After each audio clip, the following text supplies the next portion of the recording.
Welcome back to my mini blog.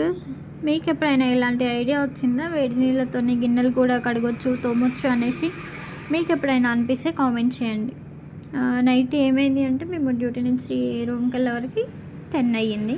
10 అయితే అబ్బో చాలా చలిలో గిన్నెలు తోమడం కష్టంగా ఉందనేసి అప్పటికప్పుడు ఈ ఐడియా అనేది ఆలోచించి గిన్నెలు అనేది తోమేమన్నమాట. వేడి నీళ్ళతో గిన్నెలకి స్నానం.